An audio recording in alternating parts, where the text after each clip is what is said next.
Hello, I'm Liz. I teach people how to take notes more effectively. This is a skill you already have, and this short film will help you to do that better.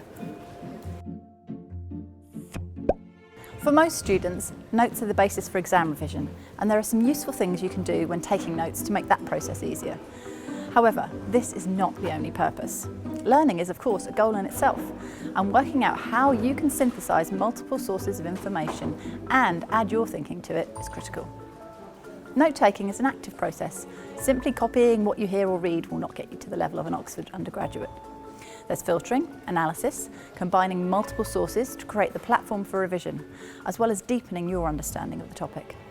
So, let's look at the process you might go through when learning a new topic, starting with lectures, moving on to tutorials and library searches. Lectures provide an accessible introduction to your topic and are particularly vital in the sciences. You can make sure you're in the most effective position before a lecture by looking at WebLearn or the equivalent online service used by your department. WebLearn contains a huge number of study resources that will help aid your understanding of the subject. For example, many lecturers post outlines of their lectures and lists of references. Before the lecture, give your brain time to recall current knowledge on the topic from long-term memory and ask yourself some questions like, what will I learn in this session? What kinds of questions do I think I'll be able to answer by the end of this? Another good prep tip is to imagine you'll have to teach the subject afterwards to an absent friend. This ensures you've processed what you've written down and how you'd retell it to make sense. Your notes are easier to understand later, and you're more likely to think critically this way. Pay particular attention when the lecturer ad-libs around a subject. This might not be on WebLearn or in a handout. Don't write it all down, just summarise why it's relevant, the gist of it, and of course the source. Let's take a silly example, Pinocchio. You might want to capture the title, the author, the publisher, and the year. You might like to make notes such as doll, carpenter, nose, and that the nose extending is equal to lying, and the consequences, both social and moral. It's personal. It's what you need to remember, but you only need just enough to bring the memory and the connection back, plus the source. Be careful not to rely on the supplementary notes you may be given in the lecture. They may help remind you of key concepts and principles, but they're unlikely to contain the connections to the examples or case studies, and they won't be personalised enough to work as a learning and revision platform for you. When faced with working through a problem, theory or treatise in a lecture, make sure to annotate well enough that you could repeat the process later, as you'll be asked to do this in preparation for tutorials. Many students get it at the time, and then when back in their rooms cannot remember how the jumps in logic, thinking or maths were made.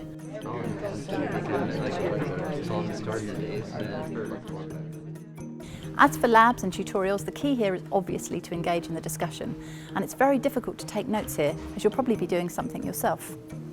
However, when something is new or clarifies something that confused you before, you need to be able to write that down so that you can follow it up and add it to your notes later.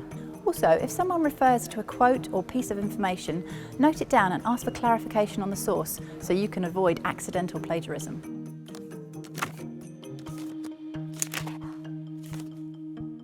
The amount of information you need to use when studying at Oxford can be overwhelming. At school or college, you're probably used to a few textbooks, the internet to check your facts and your background. But while studying at Oxford, you're going to need to use academic journals, dozens of textbooks, as well as the internet, and your lecture notes.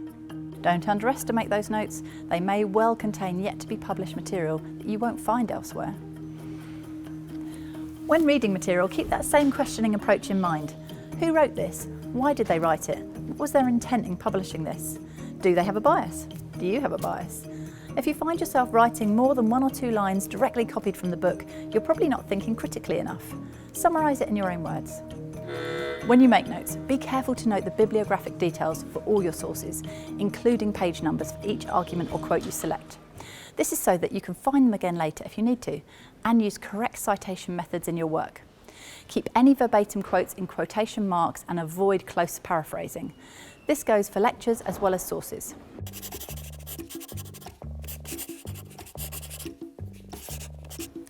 The first thing to do is deliberately decide what medium you want to capture your notes in. You can go electronic or paper-based. Think about how you will add things in later. A binder is obviously the traditional favourite here for inserting things at a later date, but it's more cumbersome to drag around. Electronic is flexible but may prove harder to use in a lab, and you'll need to be able to type fast, and it may not be great for drawing diagrams. Next, you need to pick a format to write in. We'll look at the Cornell system, which is one system you might want to try, but you can create your own system or continue to use what's been effective in the past. Take time now to reflect on what works and what causes you to spend time in redo. So this is the Cornell system, invented by Walter Polk back in the 1950s. This is your page of a book or a binder, whatever you're using. This main section here is the content area where you're going to write your notes.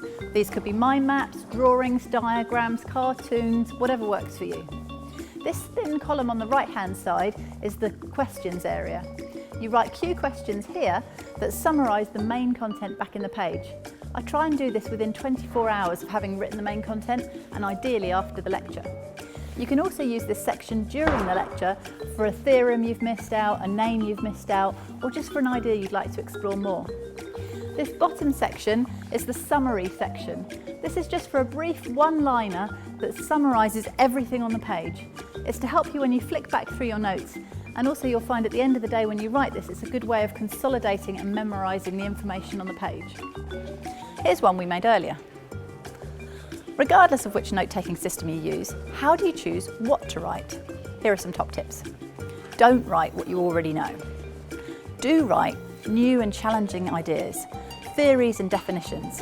Sources, include the author, the title, the year, and so on. Images, exercises, things the lecturer writes up. Think about what's in debate, the pros and the cons, people, idea, times, connections, and your questions. Consider the who, what, where, when, and how. So, let's have a practice. Follow the link here and write some notes. We'll show you afterwards what we got, but the main idea is to try out your new method before you really need it in class, so that you're happy with how it works. To deepen your understanding of all the topics we've talked about, there are some links coming up on the screen just now. Thanks for watching.